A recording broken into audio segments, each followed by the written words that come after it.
pretty harsh fashion, lyrically and stuff, but the whole thing, how it's put together, I mean, and the whole overall vibe to it, it's not that. If you listen to the music, you're not looking at the lyric sheet, you're not going to get that. You'll get some aggression, you'll get some of those feelings and stuff. It's definitely a heavy album to listen to. I mean, you're tired by the end of it, it's very exhausting. But that's the way good music should be, it's a trip. When I first got into 90s rock music, Alice in Chains' Dirt was one of the first records I picked up. The harmonizing between Jerry Cantrell and Lane Staley, as well as the bass riff from Mike Starr on Wood, had me hooked from the start. Dirt is highly regarded as one of the best albums to come out of the 1990s Seattle music scene, if not one of the greatest rock albums of all time. The album outsold the band's debut album Facelift by 2 million copies, with Dirt selling an estimated 5 million copies worldwide, and it was voted Kerrang! Critics' Choice Awards Album of the Year, and Guitar World named it the Best Guitar Album of 1992, as well as getting a Grammy nomination at the 1993 Grammy Awards. Dirt did not win an MTV Video Music Award.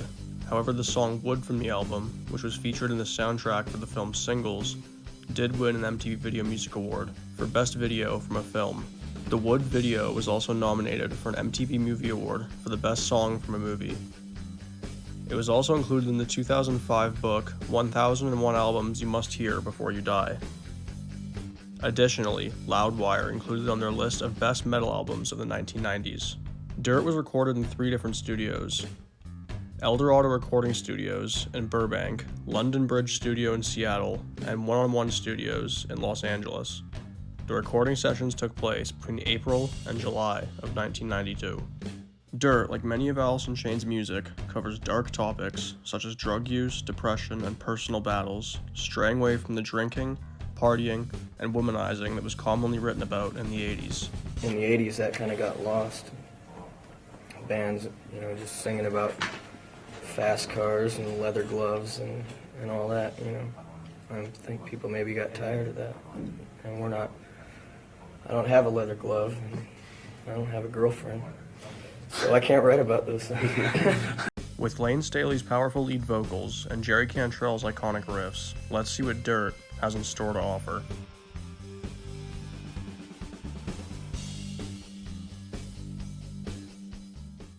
The album opens with the haunting screams of Lane Staley. On the opening track, titled Them Bones, which begins this album by addressing directly issues of death, loneliness, and the futility of a life that will end the same way for everyone. But the message on this song, at least, isn't completely dark. Jerry Cantrell, who wrote the song, described it as a little sarcastic, but pretty much about dealing with your mortality and life. Everybody's going to die someday. Instead of being afraid of it, enjoy the time you've got. Live as much as you can. Have as much fun as possible. Face your fear and live. Death freaks me out. It's a pretty scary thing. Them Bones is trying to put the thought to rest. Use what you have left and use it well. Jerry's guitar riff is written in the odd time signature of 7/8, which creates a slightly unpredictable and more interesting feel in the verses. The notes of the riff, furthermore, are written in a chromatic scale, making it one of the only rock songs to feature this unique set of notes. It's another feature that gives the song its distinctive sound and makes it stand out from other rock tracks. Lane's signature screams that open the song, and thus the entire album, made many people jump on their first listen.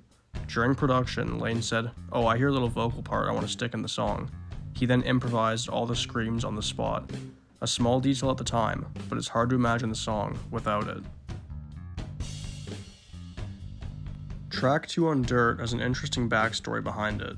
The rumor is the song was written about lead guitarist Jerry Cantrell and drummer Sean Kinney getting into a physical altercation, and when they made up about it, that's when Damn That River was written.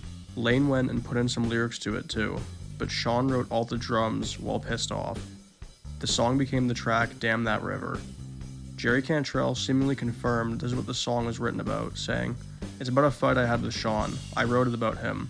I kicked you in the face, which of course I didn't because I couldn't. I was being an immature prick and I basically deserved what I got. It was over a ride. I kept on bugging for a ride until he got so mad he picked up a coffee table and broke it over my head. My retaliation was writing this song." Rain When I Die is the third track of Dirt. Was reportedly written about a girl, according to Jerry Cantrell. However, in a general sense, it seems to be about a sort of echo that we'll leave behind once he's gone. with rain being a metaphor for negative notions. It was written by both Lane and Jerry. They both had serious relationship troubles at the time of writing. The song seems to double as a song about a girl, but also about drugs. The song could also be interpreted as a prediction, saying that his death will happen too soon, and what could have saved him would already be too late.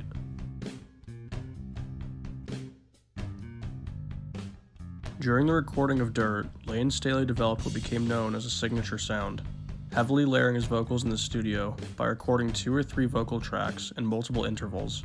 The technique, called stacked vocals, was totally Lane, record producer Dave Jordan said. Jordan recently passed away this past February, and while some might not know his name, he did tons of notable work with Alice in Chains, Jane's Addiction, and the Rolling Stones, and more. Rest in peace, dude. Lane hadn't discussed his ideas in advance with Jordan, who recounted, "What he would say to me when we did that stuff is that he had it all worked out, and he would just say, 'Give me another track, I want to double it, now let's triple it.' He was just telling me what he wanted to do, and we'd do it. He's the best I've ever worked with doing that, without a doubt." The song Down in the Hole was written for Jerry Cantrell's then-girlfriend, Courtney Clark. In the liner notes of 1999's Music Bank box set collection, Cantrell said of the song, "Down in the Hole's in my top 3 personally. It's to my longtime love. It's the reality of my life, the path I've chosen, and in a weird way, it kind of foretold where we are right now. It's hard for us to both understand that this life is not conducive to much success with long-term relationships." Track 5, Sickman, is a pretty simple song to understand. Sickman explores the obvious themes of drug addiction, particularly heroin use, and the personal struggles and anguish that can lead to such addiction. The song depicts the cyclical nature of using drugs to cope with pain, and the eventual descent into a downward spiral, and the withdrawal symptoms that keeps heroin addicts from getting clean. The lyrics describe the gradual descent into a darker state as the protagonist relies on drugs and the realization that drugs are not the answer. The bridge from Sickman garners praise from many fans, with some calling it one of the best things Alice in Chains has created. You have a problem with heroin. Does it automatically make you think about death because you're playing with your life a lot? Or? Yeah, I suppose that comes with the territory. You're flirting with death, and that's probably what's most attractive about it at first, is the danger, you know. But I beat it, I beat death. I'm immortal. Rooster may have become one of the band's defining tracks, but its meaning was rooted in humble beginnings. When Jerry Cantrell found himself temporarily homeless at the start of 1991, he turned to a fellow Seattle musician for help. "I was between places to live at that time," Cantrell recalls, "so I moved in with Chris Cornell and his wife Susan Silver at their house in Seattle. Susan was managing Alice in Chains at the time. I stayed for a few weeks, up in this little room. Alone late at night, Cantrell's thoughts kept turning to his estranged father, whose psychological scars from his service in the Vietnam War had contributed to the breakdown of the family some years earlier. That experience in Vietnam changed him forever," explains Cantrell, "and it certainly had an effect on our family, so I guess it was a defining moment in my life too." Happy Father's Day, Dad! I love you! He didn't walk out on us, we left him. It was an environment that wasn't good for anyone, so we took off to live with my grandmother in Washington, and that's where I went to school. I didn't have a lot of my father around, but I started thinking about him a lot during that period. Sitting in front of a 4-track recorder, the song that poured out of Cantrell might have been laced with bitterness. Instead, his harrowing lyrics were written from the standpoint of his father, describing the stinging sweat and mosquito death of a trek through the jungle, and an imagined skirmish with the Viet Cong. The title's meaning was prompted by a nickname given to Cantrell Sr. by his great-grandfather. Apparently he was a cocky little kid, and his hair used to stick up on top of his head like a rooster's comb. "I certainly had resentments," Cantrell notes, "as any young person does in a situation when a parent isn't around or a family is split. But on Rooster, I was trying to think about his side of it, what he might have gone through. To be honest, I didn't really sit down intending to do any of that. It just kind of came out." That's one of our cornerstone tunes, and I'm really proud of that for a lot of reasons. Mostly personally for me, it was, my father did multiple tours in Vietnam, and also brought a lot of his experience home with him, like a lot of soldiers did, and I think that greatly affected our family. I think it splintered it apart, and my parents split when I was still in single digits. You know what I mean? So.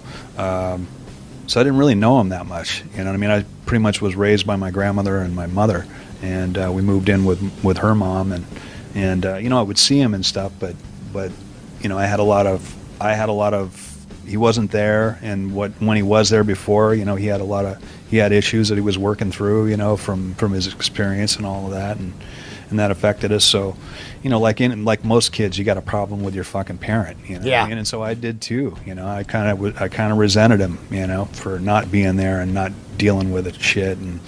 And that song for me was probably my first.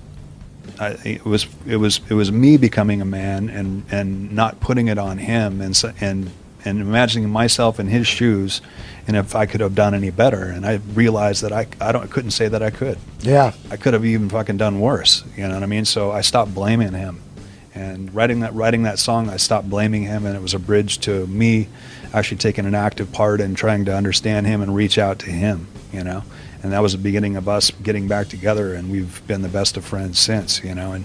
And especially with my mother passing, he's my only parent left. So, but I was always really curious about his experience, and it was something he never talked about. And most vets won't, unless you're a vet. You know what I mean? Yeah. They don't talk about it much, and They don't, isn't it? It's heavy, right? It's heavy, and it's really something that you probably couldn't understand them talking to you about, and they don't want to bring that shit up. You know, it's something that they put away.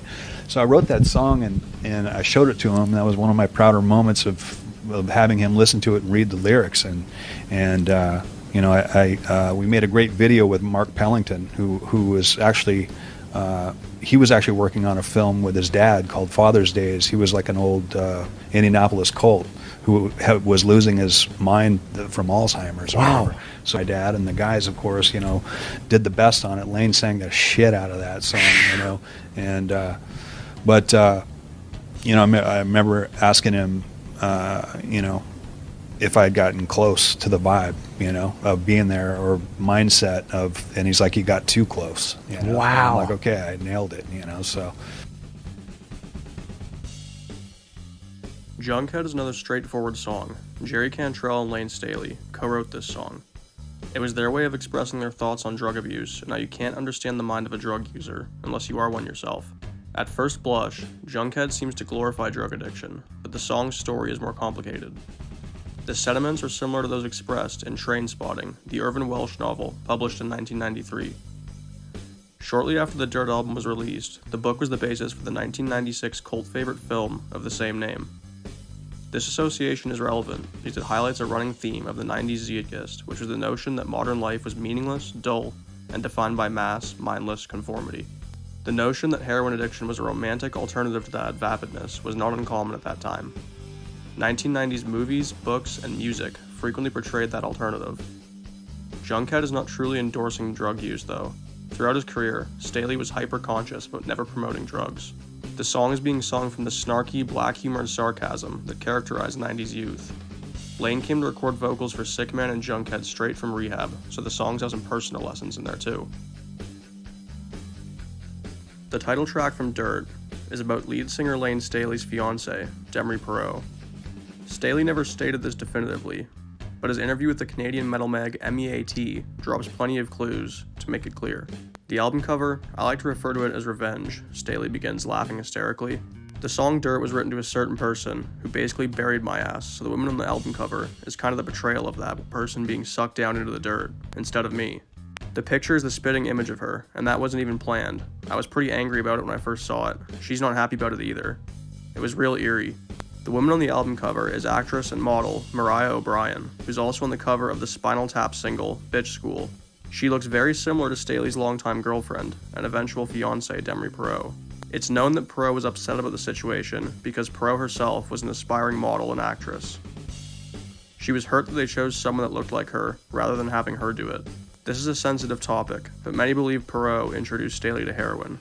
There's no way to verify that, and many of Perot's friends and family believe it was the other way around. We do know that Perot is also a heroin user, so putting the pieces together, Dirt appears to be a song about Perot introducing Staley to heroin. This doesn't mean that Perot is actually at fault, it's just how Staley perceived it.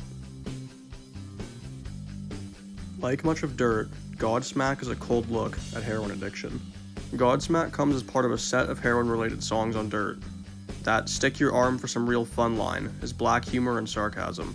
Lane Staley co-wrote the song with Jerry Cantrell and based it on his own heroin addiction. He always avoided romanticizing drug use, even in the earlier stages of his heroin use. He never wanted to pimp the drug to the public. By the time Dirt rolled around, the early drug thrill was dying for Staley. He was an addict, though it's believed he'd started using less than a year earlier. During the band's tour with Van Halen, and just before recording the Sap EP that preceded Dirt by 7 months, Staley's use was creeping in during Sap, but only during Dirt did it start to become an issue. It negatively affected his ability to sing and show up on time. It also led to him having a little cubicle built in the recording studio that he decorated with candles, a painting of the Last Supper, and a dead puppy in a jar. The term Godsmack is a colloquialism for heroin overdose, fitting given the lyrical content of the song and most of the album. Track 10 of Dirt is a mere 43 seconds long and is untitled. However, 6 years later, in 1998, the track was re-released as part of Alice in Chains' Music Bank box set, where it was titled Iron Gland, and is described as the unlisted track from Dirt. The song is mostly noise and bellowing from the band members, but at the very end of the track, someone quickly says "Red Rum," which seems to be a reference to the Stanley Kubrick film, The Shining. The track Hate to Feel is about Lane's unhealthy drug-filled relationship with his father. All this time I swore I'd never be like my old man. As a teenager, Lane rarely saw his dad, and swore to himself that he'd never use drugs and become a failure like his father. After Lane became famous, his father, who he hadn't seen in 22 years, came back and used him for drugs. Lane was trying to change his life around and come clean, but he wanted his father to accept him, so he started doing drugs again with his own father. The chorus drives home the struggle with awareness and emotion. The repeated lines express the discomfort of recognizing and dealing with one's own feelings. Angry Chair was Lane's biggest contribution to the album. Angry Chair and Hate to Feel are credited exclusively to Lane. The vocal recording got off to a rocky start, as Lane was reportedly singing off-key and was loaded, according to Dave Jerden. Eventually, Jerden approached Lane and addressed the elephant in the room. Lane did not take it well and stormed out of the studio, slamming every door on the way out. Jerden would later call Lane and apologize, and Lane took Dave's comments to heart. Lane also played rhythm guitar on Angry Chair and Hate to Feel. Lane wasn't the most talented on the instrument, but he knew his way around basic chords, and that was good enough. The concept of the angry chair noted in the song comes from Lane's childhood. His father would put him in timeout by sitting him in a chair in front of the mirror. The angry chair in the song, though, is clearly metaphorical, and the lyrics are discussing adulthood. The "I'm a dull boy, work all day" line is a reference to the "all work and no play makes Jack a dull boy" line from Stanley Kubrick's The Shining. In the lyrics, we deal with a lot of painful issues without getting too specific, just kind of hitting more on feelings. And we found that a lot of people approached us and they experience those same feelings, and they identify with it as almost to the point of where they, are certain that that song was written for them or about them. And sometimes their situation is completely in another ballpark from, the situation that was in mine or Jerry's mind when we wrote, these lyrics. But that's kind of our idea, is keep them loose enough to allow others to apply it to their story, to their lives. We've taken some painful feelings and pulled them out of people and made it sound beautiful and make it easier for that person to deal with those memories or those feelings. What we wrote about or what I wrote about, if those were still significant issues in my life today, I might be writing that record all over again. But as with anyone's life, or with time, you just move on to other things, and there other things were going on during the writing of this record. And I think just the friction and the energy and the outside pecking at us to get going and get moving on this record gave us the inspiration to kind of lash out and in a proper way. We kept this record really close to home, really close to the time and the experiences and what we were feeling, you know. We made the record in 4 months, and I think all those songs were just kind of a whirlwind of emotions that happened during the making of that record, you know. Wood is probably the most popular song off this record, and maybe the most popular Alice in Chains song made. Guitarist Jerry Cantrell wrote this song for the late lead singer of Mother Love Bone, Andrew Wood, a very influential figure in the Seattle music scene. Wood died of a heroin overdose in March of 1990. In the liner notes for the 1999 Music Bank Alice in Chains box set, Cantrell wrote that the song is about Wood, but also about those who would judge Wood's drug issues. But I always hate people who judge the decisions others make, Cantrell writes, so it was directed towards the people who pass judgments. Jerry Cantrell sings the intro on this track, but it's only because lead singer Lane had to convince him to do it.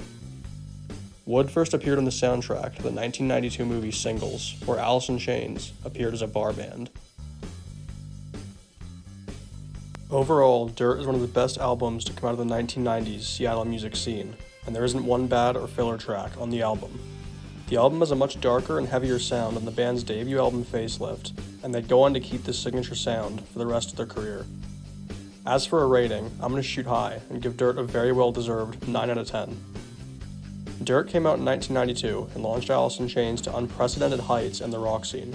For more album deep dives like this one, hit the subscribe button and leave a comment about who you'd like me to cover.